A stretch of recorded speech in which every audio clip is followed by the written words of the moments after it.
Hello students, welcome to the channel Rambo Let's Learn Classes. Today we are going to discuss गुप्त period. Okay, जैसे कि आपको नज़र भी आ रहा है ये जो आपको नज़र आ रहा है आयरन पिलर दिखाई दे रहा है आपको आपकी स्क्रीन पर. ये क्या स्टूडेंट आयरन पिलर है.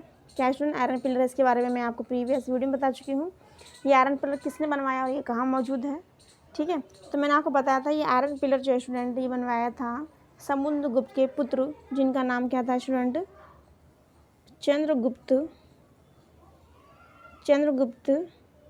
द्वितीय. क्या नाम था स्टूडेंट, एक बार देखेंगे थोड़ा सा क्लीन हो जाएगा, दिखा रही हूँ. ठीक है, क्या नाम था स्टूडेंट का नाम था, ब्लैक कलर ज़्यादा अच्छा रहेगा. क्या नाम था स्टूडेंट, चंद्रगुप्त द्वितीय, जो किसके पुत्र थे, समुद्रगुप्त के पुत्र थे. इनके शासनकाल की यदि बात की जाए तो 375 से जो है 415 इनका शासनकाल माना जाता है. इनके पिता का नाम तो जो था स्टूडेंट समुद्रगुप्त था. समुद्रगुप्त को ही गुप्त काल का स्वर्ण काल कहा जाता है. समुद्रगुप्त. ओके, समुद्रगुप्त के शासनकाल की बात की जाए तो समुद्रगुप्त का शासनकाल क्या था, मैंने आपको बताया था. समुद्रगुप्त के शासनकाल की बात की जाए तो 335 से 375 जो था इनके पिता का शासनकाल था. वहीं 375 जैसा आपको स्क्रीन पर नज़र आ रहा है, 375 से 415 जो है चंद्रगुप्त द्वितीय का शासनकाल था. जब चंद्रगुप्त द्वितीय ने मध्य एशिया की जो बहुत ही बर्बर जनजाति थी जिनका नाम था शक, क्या था, शकों को परास्त किया, तब इन्होंने एक उपाधि धारण की. उसका नाम क्या था स्टूडेंट, और ये मल्टीपल टाइम पूछा जाता है और आप चाहें तो प्रीवियस क्वेश्चन पेपर को भी उठा करके देख सकते हैं. इस क्वेश्चन के बारे में भी पूछा जाता है कि चंद्रगुप्त द्वितीय ने कौन सी उपाधि शकों को पराजित करने के बाद में धारण की थी. ओके, या फिर विक्रमादित्य की उपाधि चंद्रगुप्त द्वितीय ने किसको पराजित करने के बाद में धारण की थी. ओके, इस तरह से क्वेश्चन आते हैं. इसके साथ साथ मैंने आपको बताया चंद्रगुप्त द्वितीय जो थे उनके कई अन्य सारे नाम थे. ठीक है, तो कौन कौन से नाम थे वो भी हम देखेंगे. इससे पहले मैंने आपको बताया कि चंद्रगुप्त द्वितीय जो थे उनके पिता का नाम क्या था, समुद्रगुप्त, जैसा आपको स्क्रीन पर नजर आ रहा है. इनके शासनकाल की बात किया तो 335 से 375 शासनकाल है. चंद्रगुप्त का शासनकाल की बात की जाए तो 375 से जो है 415 है इनका शासनकाल. जैसे कि आपको आपकी स्क्रीन पर जो नज़र आ रही है पिक्चर, जिसमें आपके सामने नज़र आ रहा है आयरन पिलर. ये आयरन पिलर जो स्टूडेंट ये बनवाया है चंद्रगुप्त द्वितीय ने. ठीक है, और विक्रमादित्य नाम की उपाधि धारण की मैंने आपको बताया जब शकों को उन्होंने पराजित कराया था. शक जो थे एक जनजाति थी जो मध्य एशिया की बड़ी ही बर्बर जनजाति थी. ठीक है, उसको हराया था, तभी इन्होंने विक्रमादित्य उपाधि धारण की थी. विक्रमादित्य के बारे में थोड़ा सा और ओवरव्यू में समझाती हूँ. देखिए, आप एक चीज़ और बताती हूँ विक्रमादित्य के बारे में कि जो आयरन पिलर जैसे कि आपको स्क्रीन पर नज़र आ रहा है, पहला क्या ही इसको आयरन पिलर बोलते हैं, आयरन का बना हुआ इसलिए. दूसरी बात यह है कि जो आयरन पिलर है स्टूडेंट, इसके ऊपर जो बना हुआ है ये गरुड़ बना हुआ है. और गरुड़ जो है स्टूडेंट क्या है, विष्णु का वाहक. विष्णु जो है भगवान विष्णु, उनकी सवारी है ये. भगवान विष्णु की जो है सवारी है इस पर जो गरुड़ बना हुआ है, जिससे पता चलता है कि जो चंद्रगुप्त द्वितीय जो थे वो क्या थे, धर्म को मानने वाले, धर्म में आस्था रखने वाले थे. किसको माना करते थे वो, शैव धर्म के अनुयायी थे. शैव धर्म के क्या थे, अनुयायी. ओके, शैव धर्म के क्या थे स्टूडेंट, अनुयायी थे. इस चीज़ के बारे में पता चलता है.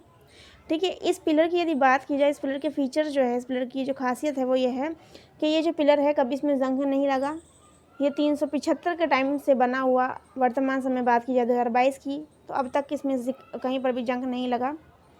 ठीक है, इसके साथ मैंने आपको बात बताई, इसके लिए मैंने एक क्या कहते हैं ये जो बताया था मैंने, ये जो है जो कुतुब मीनार जो वाला जो एरिया है ना वहाँ पर स्थित है. ठीक है, कुतुब मीनार वाला जो एरिया है वहाँ पर स्थित है और ये गुप्तकालीन स्तंभों में से एक माना जाता है. ठीक है, और ये कुतुब मीनार यानी कि दिल्ली में स्थित है. मैंने इसकी भी और इसके साथ साथ मैंने जो बताया था अशोक का जो अभिलेख, जिसको दिल्ली टोपरा अभिलेख कहा जाता था, उसके बारे में मैंने एक वीडियो बना रखी है. शॉर्ट वीडियो, ज़्यादा लेंथी नहीं है, तो आप चाहें तो उसमें जा कर के देख सकते हैं. ठीक है, मैंने प्ले लिस्ट बना रखी है. तो इस क्वेश्चन में बस इतना ही। तो आगे हम चलते हैं अपने क्वेश्चन 51 की जो है सीरीज़ आज करेंगे डिस्कस। 10 क्वेश्चन की सीरीज़ स्टूडेंट मैं लेकर आई हूँ, तो बने रहिए मेरे साथ 10 क्वेश्चन की सीरीज़ में। आपके पॉइंट ऑफ व्यू से हर एक पॉइंट को हम डिस्कस करेंगे। तो चलते हैं, ज़्यादा टाइम वेस्ट ना करते हुए। So let's get start question number 51। Okay, question number 51 आपकी स्क्रीन पर है। क्वेश्चन नंबर 51 देखिए।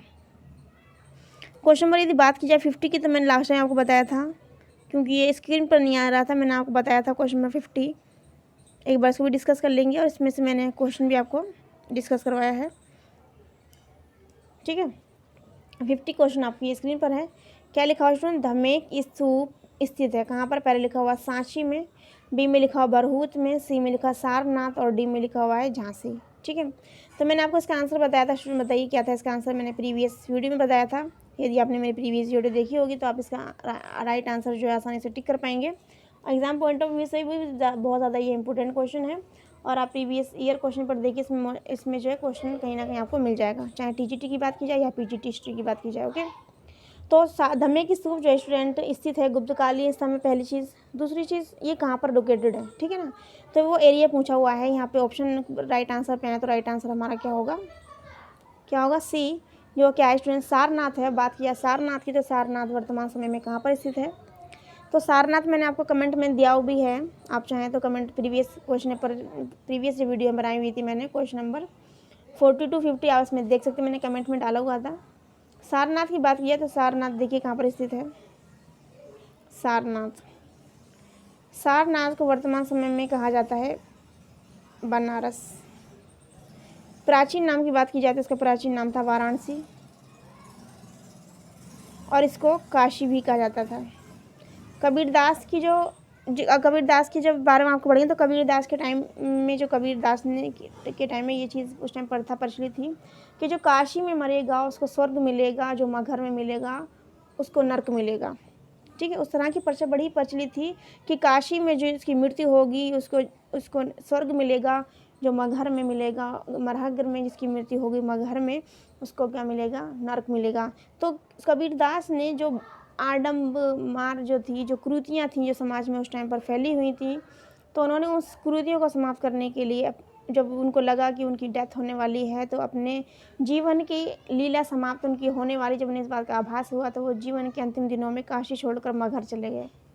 कहाँ चले गए? मगहर चले गए। और लोगों की जो विडम्बना थी, जो क्रूरती थी, जो लोगों के विचारों में जो गलत थॉट पनपी हुई थी, उस गलत थॉट को क्या बोलते हैं अंत करने के लिए कबीरदास जी जो है काशी छोड़कर मगहर चले गए। ठीक है, अगर भाई ये नहीं सोचा लोगों ने कि कोई भी एरिया किसी को जन्नत या दोज़ख कैसे दिला सकता है। कोई भी एरिया ये डिफ़ाइन नहीं करता कि आप जन्नत में जाएंगे या दोज़ख में जाएंगे, आपको स्वर्ग मिलेगा या नर्क मिलेगा, बल्कि डिफ़ाइन क्या करता है? आपके कर्म। आपके कर्म इस चीज़ को डिफ़ाइन करते हैं कि आप नर्क में जाएंगे या फिर आप कहाँ जाएंगे? स्वर्ग में जाएंगे। तो ये जो विडम्बना थी लोगों की, तो कबीरदास जी ने तोड़ी थी। तो ये सब देखिए, नाम में आपको बारे हम आते हैं टॉपिक पर। यहाँ पर हम कहाँ पर थे? धम्मे की स्तूप के बारे में हम जिक्र कर रहे थे स्टूडेंट, और हमारा जिक्र क्या था कि धम्मे की स्तूप कहाँ पर स्थित है। हमारा क्वेश्चन जो था क्या था? धम्मे की स्तूप कहाँ पर स्थित है। तो हमने पढ़ा था धम्मे की स्तूप जो है स्टूडेंट सारनाथ में स्थित है, और मैंने आपको बताया सारनाथ जो है कहाँ पर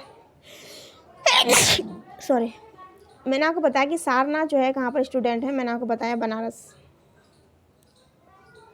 वो है ना खई के पान बनारस वाला। तो बनारस का पान बड़ा ही फेमस है, तो आपका अमिताभ बच्चन की मूवी देखिए, उसमें गाना है। तो सारनाथ बनारस में स्थित है। बनारस के एक अन्य नाम है जिसको कहा जाता है वाराणसी, और उससे भी प्राचीन जो नाम है उसका नाम है काशी। ठीक है, और यहीं पर जो है कुंभ मेला जो है यहीं पर ही लगता है। ठीक है ना, कहते हैं ना कि अरे भाई तुम तो कुंभ को मेले में खो गए, तो 12 वर्ष बाद ये लगता है कुंभ मेला। ठीक है, और 6 साल बाद भी एक कुंभ मेला लगता है, उसको छमाई का कुछ बोलते हैं। तो जब हम क्या बोलते हैं, जब प्राइमरी टीचर की तैयारी कर रहे थे उस टाइम पर हम लोगों ने मेले वगैरह की सीरीज़ जो है कंप्लीट की थी, लर्न की थी। ठीक है, तो उस टाइम उसके हिसाब से मैं आपको प्रीवियस नॉलेज के बेस पे आपको बता रही हूँ। ओके, तो हमारा जो राइट आंसर 50 का राइट आंसर में पता चल गया सी है, यानी कि सारनाथ। हमने देख लिया सारनाथ जो है बनारस में या फिर वाराणसी के हैं या फिर काशी के हैं में स्थित है। ओके, एक बार इसके एक्सप्लेनेशन पर भी देख लेते हैं। क्वेश्चन में 50 की एक्सप्लेनेशन में भी क्या दिया हुआ है, क्योंकि एक्सप्लेनेशन भी स्टूडेंट बड़ी ही इंपॉर्टेंट होती है और इसको हम स्किप नहीं कर सकते। ओके, ये हम भी हमारे एग्ज़ाम का एक हिस्सा है। ओके, और एग्ज़ाम हमारी लाइफ का हिस्सा है। ओके, स्तूप का शाब्दिक जो अर्थ है, देखिए यहाँ पे क्या लिखा हुआ है, स्तूप का जो शाब्दिक अर्थ है, ये भाई वाइट पता नहीं कलर क्यों आ जाता है, देखिए एक बार। स्तूप का शाब्दिक अर्थ होता है ढेर या थुआ। गांव बोलते हैं कि अरे मिट्टी का थुआ ले आना, अरे घर लीपना है ना, तो वो थुआ यही चीज़ होती है जिसको बोलते हैं अद्र गोलाकार, इस तरीके से होता है अद्र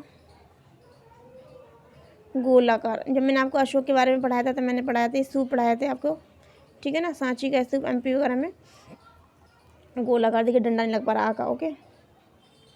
तो ये सब ये क्या चीज़ होते हैं, गोलाकार होते हैं, ठीक है, गोलाकार, ओके। तो ये लिखा हुआ है गोलाकार होते हैं जिसको बोलते हैं हेमिस्फेरिकल, हेमिस्फेरिकल होते हैं। धम्मे की स्तूप जो है सारनाथ में स्थित है, मैंने आपको बताया सारनाथ मतलब बनारस कह लीजिए, वाराणसी कह लीजिए या फिर काशी कह लीजिए, ठीक है। इसका अंतिम जो निर्माण जो है वो किसने करवाया था, गुप्त सम्राटों ने किया था, और इसकी स्टार्टिंग जो है अशोक के टाइम से होती है, यानी चंद्रगुप्त मौर्य के टाइम से जो है, मौर्य सम्राटों के टाइम से जो है ये जो है स्तूप बनना शुरू हुए थे। और किसके द्वारा, अशोक के द्वारा। जब इन्होंने धम्म नीति अपनाई थी 261 में, जब कलिंग युद्ध हुआ था, मैंने आपको बताया था कलिंग वर्तमान समय में उड़ीसा में स्थित है।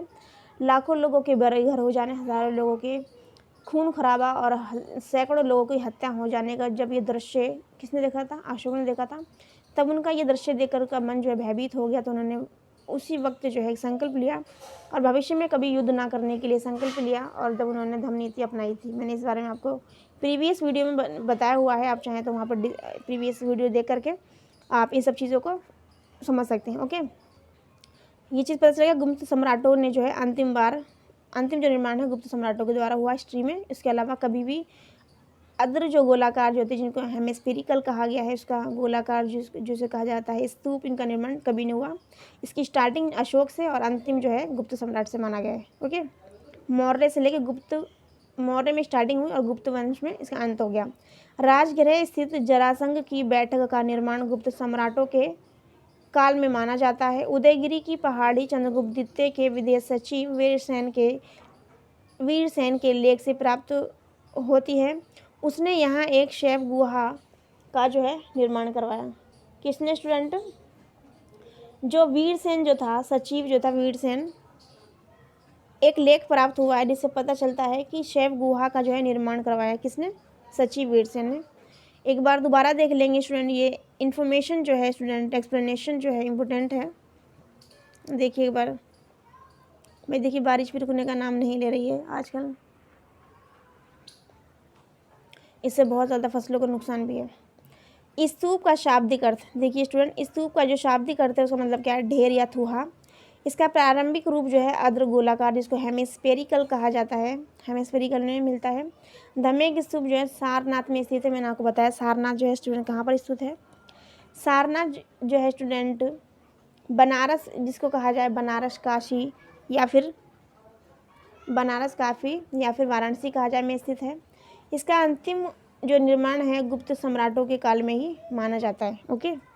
राजगृह स्थित जरासंध की बैठक का निर्माण गुप्त सम्राटों के काल में माना जाता है। उदयगिरी पहाड़ी से चंद्रगुप्त द्वितीय के विदेश सचिव वीरसेन के लेख से प्राप्त चलता है। उदयगिरी पहाड़ी से चंद्रगुप्त द्वितीय के विदेश सचिव वीरसेन के प्राप्त लेख से पता चलता है कि वीरसेन ने एक शैव गुहा का जो है निर्माण करवाया था, ओके। आगे चलते हैं क्वेश्चन 51 पे, देखते हैं क्वेश्चन 51 में क्या कहा गया। आज का हमारा फर्स्ट क्वेश्चन है अभिज्ञान शाकुंतलम। क्या स्टूडेंट, अभिज्ञान शाकुंतलम के लेखक कौन है। अगर आपने हिंदी पढ़ी होगी तो आपने इस रचना के बारे में ज़रूर पढ़ा होगा, अभिज्ञान शाकुंतलम क्या है, ठीक है। जैसे कि मैंने आपको बताया, पहले एक बार इसके ऑप्शन को भी डिस्कस कर लेंगे। ऑप्शन क्या है, पहला क्या लिखा हुआ, विशाख दत्त, बी में लिखा हुआ वाण भट्ट, सी में लिखा कालिदास और डी में लिखा हुआ स्टूडेंट भास। डी में क्या लिखा है स्टूडेंट, भास लिखा है। क्वेश्चन बात कर रहे हैं 51 के आंसर की, तो 51 का राइट जो आंसर होगा स्टूडेंट वो क्या होगा, देखिए क्वेश्चन 51 का राइट आंसर होगा सी, यानी कि कालिदास। क्या स्टूडेंट, कालिदास। अभिज्ञान शाकुंतलम के जो लेखक है स्टूडेंट वो क्या है, कालिदास है। मैंने आपको बताया कालिदास गुप्तकालीन कवि हैं। कालिदास की ऐसी बहुत सी रचनाएं हैं जिसके द्वारा इतिहास के बारे में, भारतीय इतिहास के बारे में संपूर्ण जानकारी मिलती है, ठीक है। जैसे कि मैं आपको बात बताऊं, पुष्यमित्र शुंग के बेटे के जिसका नाम था मालविक अग्नि, देखिए एक बार, अग्निमित्र क्या था, उनके पुत्र का नाम था पुष्यमित्र शुंग का। मैंने आपको बताया पुष्यमित्र शुंग ने जो थे एक सेनापति थे, इन्होंने अपने राजा की जो है जिनका नाम था बृहदर्थ, जो कि मौर्य साम्राज्य के अंतिम शासक थे, उनकी हत्या कर दी। इसके बाद में इन्होंने अपना साम्राज्य बनाया और इन्होंने अपनी, मैंने आपको बताया था, इन्होंने जो है अपनी कैपिटल जो थी बनाई थी विदिशा में। विदिशा मैंने बताया था आपको एमपी का मिड एरिया को विदिशा कहा था। जैसे कि चंद्रगुप्त मौर्य ने, यानी कि मौर्यों की जो कैपिटल थी पाटलिपुत्र थी, लेकिन यहाँ पर पुष्यमित्र शुंग ने जो मौर्य सम्राट थे उनके अंतिम शासक बृहदर्थ की हत्या करके शुंग वंश का स्थापना की। और शुंग वंश की स्थापना के साथ साथ उन्होंने जो उनकी कैपिटल थी उसको पाटलिपुत्र से स्थानांतरित करके अपनी कैपिटल जो विदिशा में बनाई। ओके, ये चीज़ मैंने आपको प्रीवियस वीडियो में भी बताई थी। यहाँ क्वेश्चन की बात करें, क्वेश्चन 51 की, तो राइट आंसर है स्टूडेंट कालिदास। और मैंने आपको बताया कालिदास क्या था, गुप्तकालीन कवि थे। इन्होंने जो है अग्निमित्र जो थे किसके, पुष्यमित्र शुंग के पुत्र थे। पुष्यमित्र शुंग के पुत्र अग्निमित्र जो थे, इनका प्रेम प्रसंग जो है स्टार्ट हो गया था मालविका नाम की एक राजकुमारी से। तो इन दोनों के बीच प्रेम प्रसंग चला था, उनके बारे में जिक्र जो किया था मालविका अग्निमित्रम, जो एक क्या बोलते हैं नाटक था, नाटक नाम से प्रचलित है, जो भारतीय मालविका अग्निमित्रम, मालविका, देखिए एक बार, मालविका अग्निमित्रम नाम की एक, मित्रम नाम का एक नाटक था जो किसके द्वारा लिखा गया था, गुप्तकालीन कवि किसके द्वारा लिखा गया था, कालिदास के द्वारा लिखा गया था। मैंने आपको बताया कालिदास द्वारा लिखा गया यह नाटक जो था, ये पुष्यमित्र शुंग के समय में जितने भी इनकी राजनीतिक, सामाजिक और आर्थिक अर्थव्यवस्था को दर्शाती है। इसके साथ साथ उनके बेटे के प्रेम प्रसंग और मालविका नामक राजकुमारी के संग जो प्रेम प्रसंग चलने के बाद में जो इनका प्रेम विवाह हुआ था उसके बारे में संपूर्ण जानकारी इनकी इस नाटक के द्वारा मिलती है। ठीक है, तो कालिदास भी जो है बहुत सारी ऐसी इन्होंने रचनाएं की हैं जो भारतीय इतिहास पर प्रकाश डालती हैं, भारतीय इस इतिहास को अपनी उन रचनाओं में जो है समाये हुए हैं। ठीक है, तो कालिदास का भी बहुत इंपॉर्टेंट रोल है। ओके, तो गुप्तकालीन कवि हैं, ये तो हमने समझ लिया। इसके एक्सप्लेनेशन में चलते 51 का राइट आंसर जो है स्टूडेंट सी है, जैसा कि आपको आपकी स्क्रीन पर नजर आ रहा है। और बात करें उसकी एक्सप्लेनेशन पर, देखते हैं 51 की एक्सप्लेनेशन को। देखिए एक बार 51 की एक्सप्लेनेशन पे देखिए, एक बार हम इसको कंप्लीट ले लेते हैं। 51 की एक्सप्लेनेशन देखिए, यहाँ पर क्या लिखा हुआ है। अभिज्ञान शाकुंतलम के लेखक जो हैं कौन है, कालिदास हैं, जो आपको जैसा कि आपको आपकी स्क्रीन पर नजर आ रहा है। यह गुप्तकालीन सर्वोत्कृष्ट रचना है। इसमें दुष्यंत और शकुंतला का मिलन है, दुष्यंत और शकुंतला का मिलन है। देखिए कालिदास ने जो है जो प्रेम जैसी क्या बोलते हैं वाक्य, प्रेम जैसे वर्ड को लेकर उन्होंने ज़्यादातर चीज़ों पर रचनाएं भी लिखी हैं। ठीक है, जैसे कि अभी हमने पढ़ा था मालविका अग्निमित्र पर भी इन्होंने नायक और नायिका के मिलन के ऊपर प्रसंग नाटक लिखा है। वहीं इन्होंने दूसरी तरफ विज्ञान शाकुंतलम की बात की जाए, जैसे कि इसके नाम से पता चलता है कि शाकुंतलम यानी कि शकुंतला और दुष्यंत के मिलन का जो वर्णन किया है विशाख दत्त के द्वारा लिखा गया था।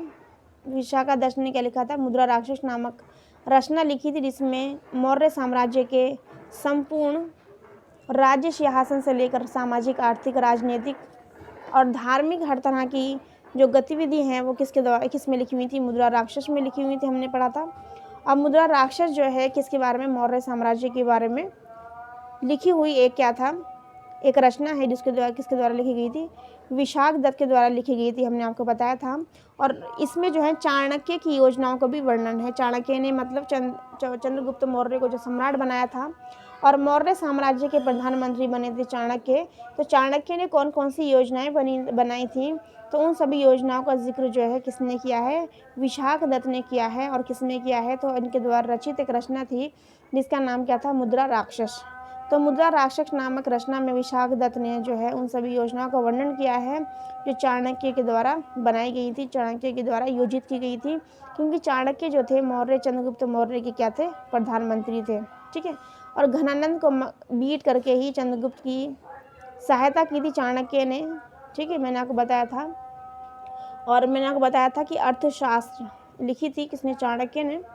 और इसी के द्वारा, इसी की सहायता से जो अर्थशास्त्र को मैनुअल बनाया था चाणक्य ने, और इसी को मैनुअल बना करके इन्होंने ट्रेंड किया था किसको, चंद्रगुप्त मौर्य को ट्रेन किया था। चंद्रगुप्त मौर्य को ट्रेन करने के बाद में ही इन्होंने घनानंद के समक्ष युद्ध क्षेत्र में जो है किसको उतार दिया था, चंद्रगुप्त मौर्य को। और जब जाकर के चंद्रगुप्त मौर्य जो थे इन्होंने क्या करा, घनानंद को बीट किया और मगध साम्राज्य पर बहुत बुरी तरीके से बीट किया था और मगध साम्राज्य पर इन्होंने अपना शासन जो है स्थापित किया। ओके, आगे लिखा हो बाणभट्ट हर्ष का दरबार कवि था। बाणभट्ट क्या था, हर्ष के दरबार में रहता था। ठीक है, जैसे कि मैंने आपको पढ़ाया था किसके बारे में, मौर्य, चंद्रगुप्त मौर्य के दरबार में कौन रहता था, मेगस्थनीज। कहाँ रहता था, चंद्रगुप्त मौर्य के दरबार में मैंने आपको बताया था। सेल्यूकस निकेटर का क्या था, ये सेनापति था। ठीक है, और सेल्यूकस निकेटर का मेगास्थनीज। ठीक है, मेगास्थनीज। ओके, मेगास्थनीज। ओके, मेगास्थनीज। ठीक है, मेगास्थनीज क्या था, चंद्रगुप्त मौर्य के दरबार में रहा करता था। और मैंने बताया था सेल्यूकस निकेटर की जो पुत्री थी इसका नाम था हेलेन। मैंने आपको ये सब कुछ पढ़ा रखा है। चंद्रगुप्त मौर्य के शासक जो मैंने आपको बताया था कि जो गांधार वाला जो एरिया था जिसमें कांधार, काबुल, मकरान ये सब चीज़ सम्मिलित थी, तब वाले एरिया के लिए क्या हुई थी, संग्राम हुआ था चंद्रगुप्त मौर्य के बीच में और मेगस्थनीज का जो राजा था, सेल्यूकस निकेटर जो था, तब क्या हुआ था कि वो जो है हारने लगा था। ठीक है, तब उसने क्या करा था, चंद्रगुप्त मौर्य ने मजबूर कर दिया था उसके साथ संधि करने के लिए। और संधि में क्या कहा गया था कि वो चारों जो एरिया थे जो गांधार के थे, जिसके अंदर काबुल, मकरान, कांधार ये सभी एरिया थे, उस संधि के अंदर वो पश्चिमी एरिया किसको मिले, चंद्रगुप्त मौर्य को मिले। इसके साथ साथ जो सेल्यूकस निकेटर की जो पुत्री जिसका नाम था हेलेन, सेल्यूकस निकेटर की पुत्री जिसका नाम था हेलेन, उसका विवाह भी चंद्रगुप्त मौर्य के साथ करना निश्चित किया गया उस संधि में। ठीक है, तो ये पूछा जा सकता है क्वेश्चन में कि संधि में क्या क्या चीज़ जो है सम्मिलित की गई थी, किस बात को लेकर के संधि हुई थी दोनों के बीच। तो पुत्री का विवाह हेलेन का चंद्रगुप्त मौर्य के साथ हुआ। इसके साथ बात की जाए किसके बारे में, जो चारों एरिया थे पश्चिम के, गांधार का जो एरिया था वो सब कुछ चंद्रगुप्त मौर्य को मिला था। इसके साथ जो एक सेनापति था मेगस्थनीज, वो राजदूत बन के जो आया था सेनापति के साथ में, सेल्यूकस निकेटर के साथ में, तो सेनापति बना कौन, मेगस्थनीज। और यही चंद्रगुप्त मौर्य के दरबार में रहा। और चंद्रगुप्त मौर्य के दरबार में रहते हुए मेगस्थनीज ने एक रचना की थी एक, उसका नाम बताइए, उसका नाम क्या था स्टूडेंट, इंडिका नामक एक ग्रंथ लिखा था किसने, मेगस्थनीज में। बताया जाता है कि इंडिका में मेगस्थनीज ने वही सब कुछ लिखा है जो चंद्रगुप्त मौर्य के साम्राज्य में उसने सामाजिक, आर्थिक, राजनीतिक, धार्मिक जो भी क्रियाकलाप देखे अपने आंखों के समक्ष, जो वास्तविक अनुभव को जो है इसमें इंडिका में जो है वर्णन किया गया है चंद्रगुप्त मौर्य के साम्राज्य का मेगस्थनीज द्वारा। उसी तरीके से बाणभट्ट जो हैं क्या थे, हर्ष के दरबारी कवि थे। बाणभट्ट क्या थे स्टूडेंट, हर्ष के दरबारी कवि थे, हर्ष के दरबार में ही रहा करते थे। और उन्होंने एक हर्षचरित्र लिखा था, हर्षचरित्र नाम की कविता लिखी थी।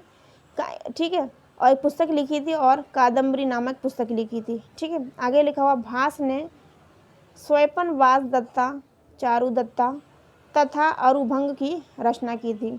दोबारा देखिए, भास ने स्वयंपन वास दत्त, चारु दत्ता तथा अरुभंग की रचना की थी। ठीक है, एक बार दोबारा देखेंगे क्वेश्चन 51 को एक्सप्लेनेशन पे।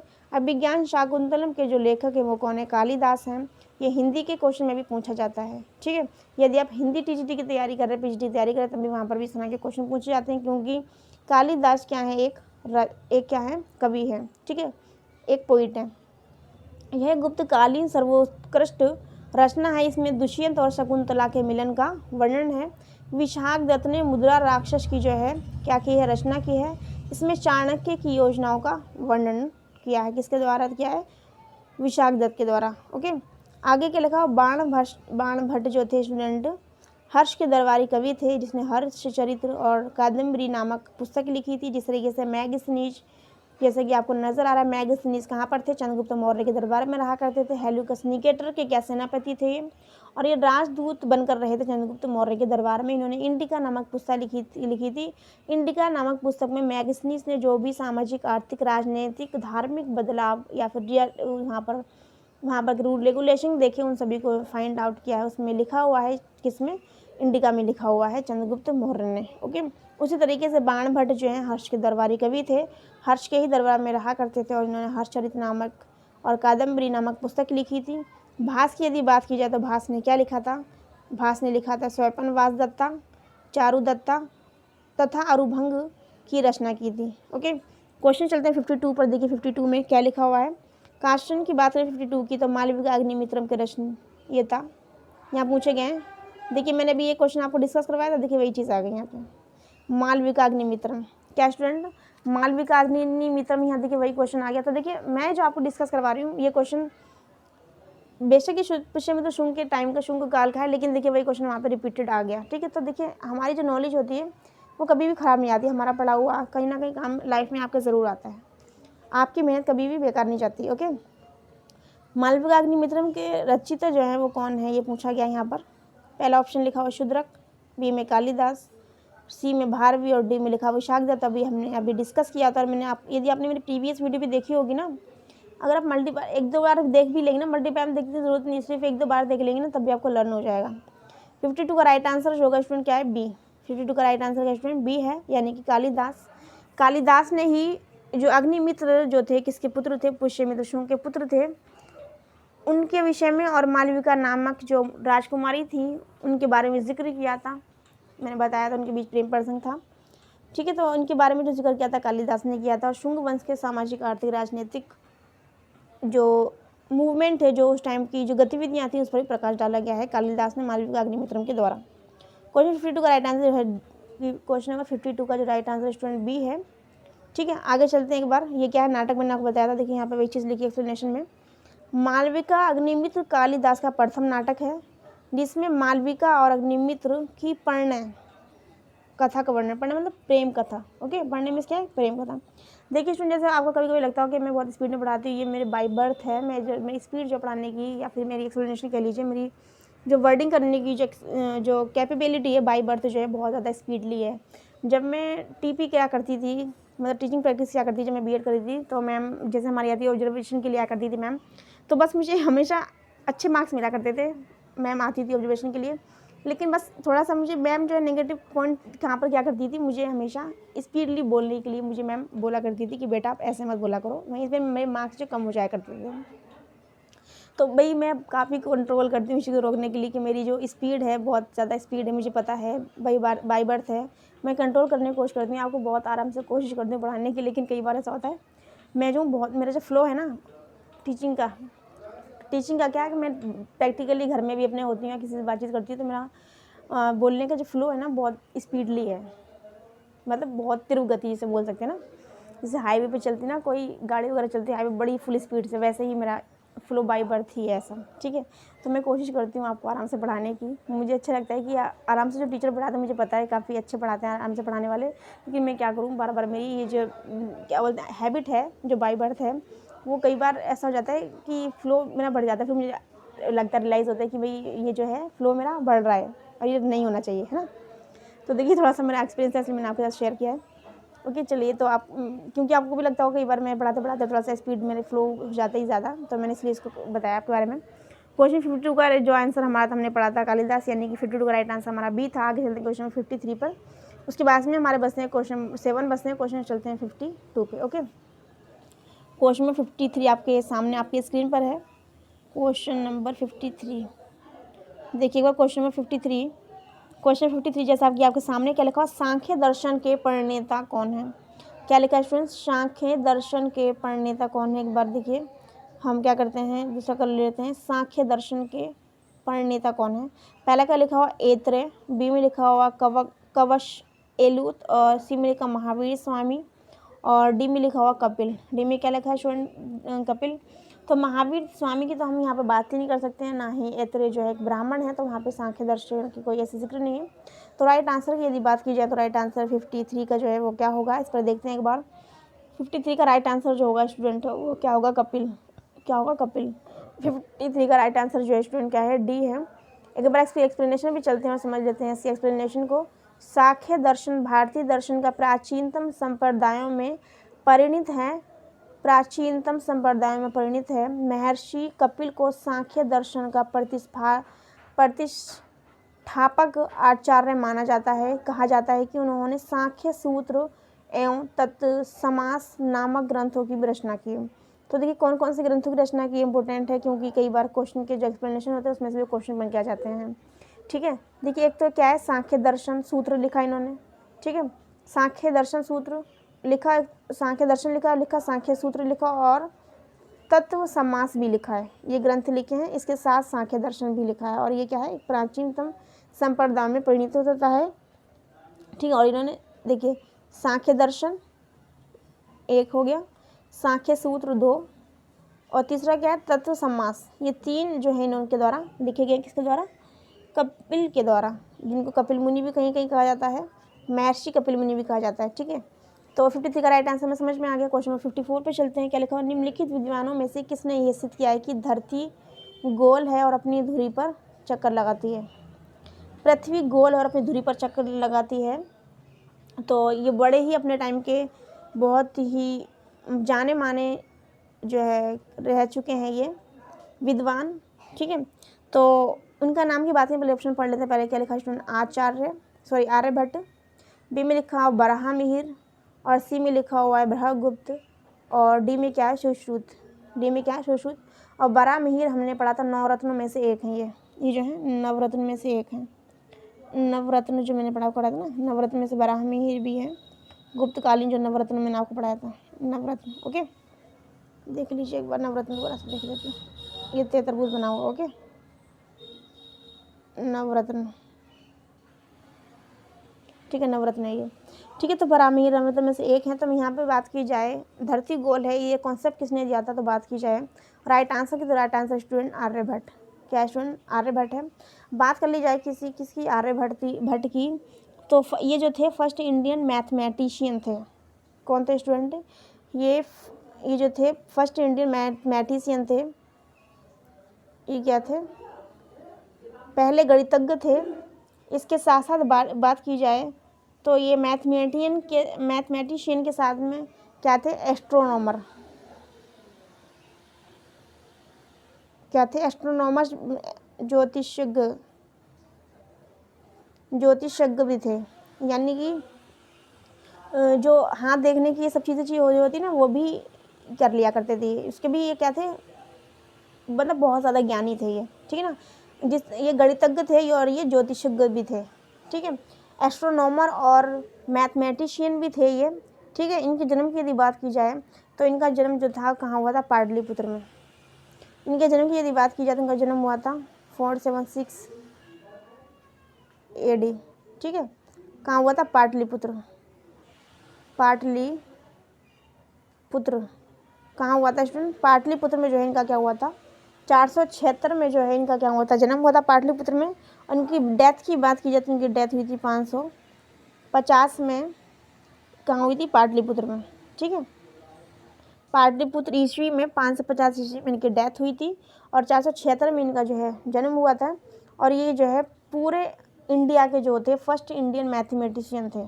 ठीक है, फर्स्ट इंडियन मैथमेटिशियन थे, गणितज्ञ थे और ज्योतिषज्ञ भी थे। 476 ईस्वी में जो इनके पाटलिपुत्र में जन्म हुआ था। वहीं बात की जाए इनकी मृत्यु की तो 550 में जो इनकी मृत्यु हुई थी, कहाँ पे, पाटलिपुत्र में। ठीक है, तो यहाँ पे लिखा हुआ है पृथ्वी जो गोल है, ये जो कॉन्सेप्ट है किसने दिया था, पृथ्वी गोल का जो कॉन्सेप्ट है वो किसने दिया था स्टूडेंट, आर्यभट्ट ने। किसने दिया था स्टूडेंट, आर्यभट्ट ने दिया था। तो 54 का राइट आंसर जो स्टूडेंट का होगा ए होगा। ठीक है, हम एक बार क्या कहते हैं, इसकी एक्सप्लेनेशन को देख लेंगे, इसके एक्सप्लेनेशन को भी समझेंगे। 54 की एक्सप्लेनेशन देखिए आपकी स्क्रीन पर है। 54 की एक्सप्लेनेशन देखिए, जैसे कि आपकी स्क्रीन पर नज़र आ रही है 54 की एक्सप्लेनेशन। आर्यभट्ट ने सर्वप्रथम बताया कि पृथ्वी गोल है।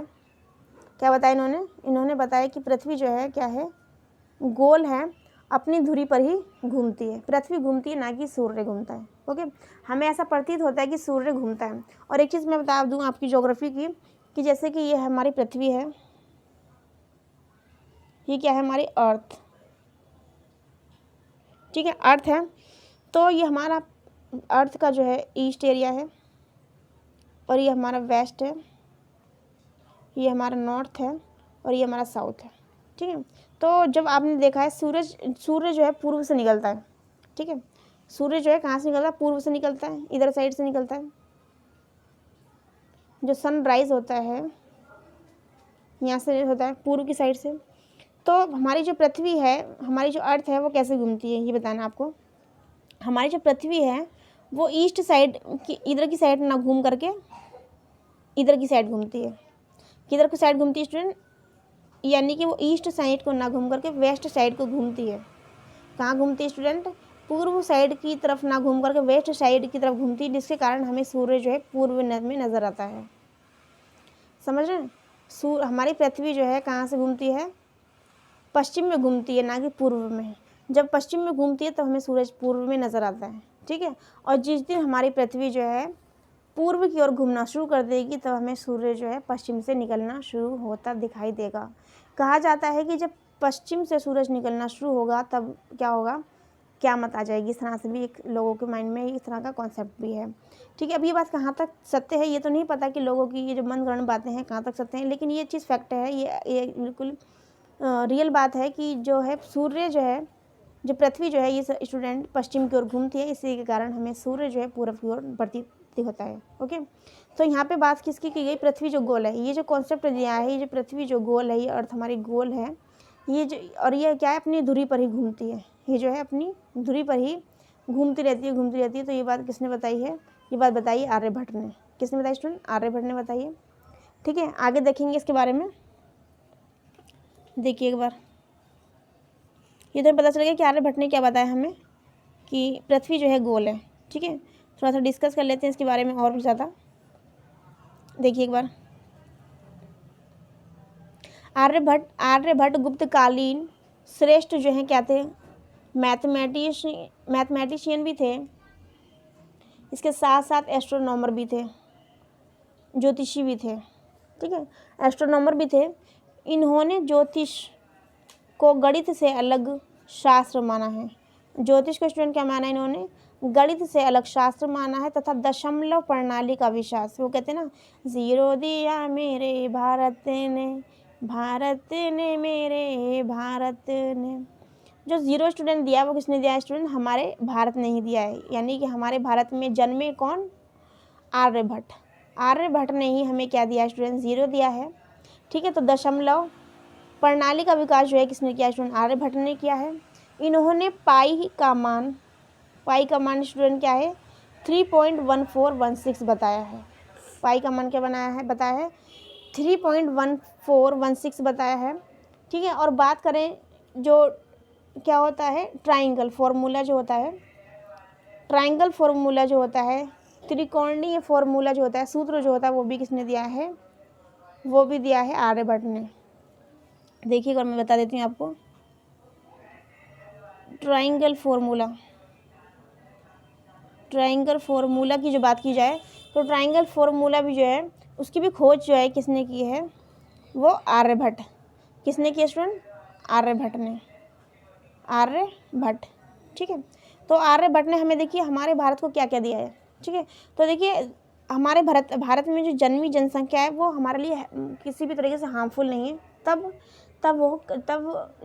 जो क्या बोलते हैं हमारे भारत के लिए जो वो कल्याणकारी कैसे? कि नए नए इन्वेंशन करें, है ना, तो वो हमारे लिए कल्याणकारी होगा। किसी भी प्रदेश की जनसंख्या जो है वो किसी के लिए हार्मफुल नहीं हो सकती है तब जब वो बेहतर कार्य करे अपने देश के लिए, अपने प्रदेश के लिए, अपनी कंट्री के लिए, ठीक है, जिससे देश का क्या हो? विकास हो। तो यहाँ पे हमने क्या समझा कि ट्राइंगल फार्मूला जो है वो किसने दिया है? ट्राइंगल फार्मूले की जो खोज की वो किसने की? आर्यभट्ट ने की है। 0 जो है वो किसने दिया है? आर्यभट्ट ने दिया है। हमने पढ़ा कि पृथ्वी जो है गोल है, ये जो कॉन्सेप्ट है अपनी धुरी पर ही घूमती है पृथ्वी, और ये हमने किसने बताया स्टूडेंट? आर्यभट्ट ने बताया।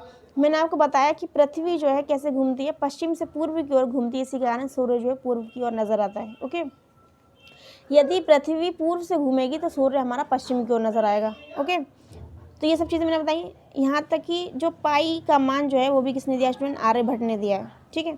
तो देखिए एक व्यक्ति ने हमारे भारत को जो क्या क्या चीज़ें दी हैं, तो मैं यही कहना चाह रही हूँ कि जनसंख्या हमारे भारत के लिए क्या किसी भी देश के लिए ख़राब नहीं हो सकती, लेकिन शर्त यही है कि वो जब कल्याणकारी कार्य करे, ठीक है, कुछ ऐसे इन्वेंशन करे जिससे उस कंट्री का और उस देश का, जिस देश में वो निवास करा उसका भला हो सके, ठीक है। तो ये सब चीज़ें किसने दी हैं? आर्यभट्ट ने दी हैं, ठीक है। आगे लिखा हुआ बृहदगुप्त के बारे में लिखा हुआ, बृहदगुप्त ने बृहद संहिता दिया है। क्या दिया स्टूडेंट? बृहद संहिता दिया है। इसकी रचना की ये तथा सर्वप्रथम बताया है कि पृथ्वी सभी वस्तुओं को अपनी ओर आकर्षित करती है। जो ग्रेविटी फोर्स जो होता है हमारी पृथ्वी में, हमारी पृथ्वी पर जो ग्रेविटी फोर्स है उसका क्या कारण है, उसका क्या रीज़न है जो ग्रेविटी फोर्स है। आप चांद में चले जाते हैं, चांद पे जाने के बाद में आप ज़मीन पर क्यों नहीं, चांद की ज़मीन पर क्यों नहीं आते हैं, चांद के जो पत्थर है वहाँ पर आप क्यों नहीं आते हैं, आप क्यों आसमान में उड़ते रहते हैं। तो वहाँ पे क्या ग्रेविटी फोर्स नहीं है, और पृथ्वी पर जो है ग्रेविटी फोर्स है, इसी के कारण यहाँ पर जो है ग्रेविटी फोर्स के कारण यहाँ पर लोग जो है पृथ्वी तल पर रुके हुए हैं, ठीक है, ना कि चांद की तरह। यदि चंद्रमा पे क्या होता है कि हर प्रत्येक व्यक्ति जो है वहाँ पे ग्रेविटी फोर्स ना होने के कारण उड़ता रहता है, उसके पैर जो हैं वहाँ पर नहीं रुक सकते हैं, टिक नहीं सकते हैं वहाँ के समतल पर, समतल एरिया पर। इसी के कारण पृथ्वी पे जो ग्रेविटी फोर्स क्यों है, क्या रीज़न है इसका, तो यह बात जो है किस में लिखी है, बृहद संहिता में लिखी है। बृहद संहिता की बात की जाए तो बृहद संहिता की रचना किसने की है, तो बृहदगुप्त ने की है। किसने की है स्टूडेंट, बृहदगुप्त ने की है।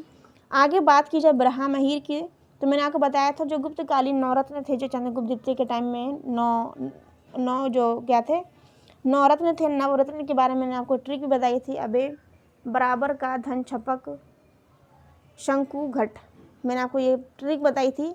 इसके द्वारा आप ट्रिक के द्वारा भी याद कर सकते हो उन नवरत्नों को। तो यहाँ पे उन नवरत्नों में से एक नवरत्न जिसका नाम है बराहमिहिर, जो कि आपकी स्क्रीन पर है। बारहमहिर भी गुप्त काल के प्रसिद्ध क्या थे, ज्योतिषी थे। क्या थे स्टूडेंट, एस्ट्रोनॉमर थे, ज्योतिषी थे। यानी कि बारहमहिर और आर्यभट्ट जो थे क्या, ये लोग दोनों क्या थे, एस्ट्रोनॉमर थे, ज्योतिषी थे। इन्होंने पंच सिद्धांतिका, किसकी बात की जा रही है यहाँ पर, बारहमहिर की बात की जा रही है। बारहमहिर ने पंच सिद्धांतिका, बृहत संहिता, बृहद जातक तथा लघु जातक की रचना की। क्या किए स्टूडेंट, दोबारा देखेंगे। बारहमहिर जो कि क्या थे, नवरत्न, बारहमहिर जो थे क्या थे, एक नवरत्न थे जो गुप्तकालीन चंद्रगुप्त द्वितीय के दरबार में, मैंने आपको बताया था चंद्रगुप्त द्वितीय ने जो 2 कैपिटल बनाई हुई थी, पहली क्या थी पाटलिपुत्र, दूसरी क्या थी उज्जैन। उज्जैन में नवरत्न जो है निवास क्या करते थे। और पाटलिपुत्र मैंने आपको बताया था मौर्य की भी कैपिटल थी। वहीं बात की जाए पुष्यमित्र शुंग की, तो उन्होंने अपनी कैपिटल चेंज की और उन्होंने अपनी कैपिटल बनाई थी विदिशा, और यहाँ पर चंद्रगुप्त द्वितीय ने जो अपनी कैपिटल बनाई थी पाटलिपुत्र में। तो चंद्रगुप्त द्वितीय ने अपनी 2 कैपिटल बनाई थी, पहली उज्जैन, द्वितीय थी पाटलिपुत्र। तो पाटलिपुत्र में नहीं रहते थे उनके नवरत्न, जबकि कहाँ रहते थे, उज्जैन में नवरत्न रहा करते थे। उन नवरत्नों में से एक नवरत्न जो थे वो कौन से थे, बारहमहिर थे। बारहमहिर जो थे गुप्त काल के प्रसिद्ध क्या थे, एस्ट्रोनॉमर थे, ज्योतिष थे। इन्होंने पंच सिद्धांतिका, क्या स्टूडेंट आपकी स्क्रीन पर लिखा हुआ है, पंच सिद्धांतिका, बृहत संहिता, बृहद जातक और लघु जातक की रचना की थी। ओके, ये, और मैंने आपको एक चीज़ पढ़ाई थी, और मैंने आपको क्या पढ़ाया था, ये लिखा हुआ है लघु जातक और बृहद जातक। और मैंने एक चीज़ पढ़ाई थी आपको, जातक कथा। क्या पढ़ाया था मैंने आपको, ध्यान होगा, देखिए, जातक कथा मैंने बताया था। जातक कथा क्या है, जो मैंने बताया था, जिसमें गौतम बुद्ध के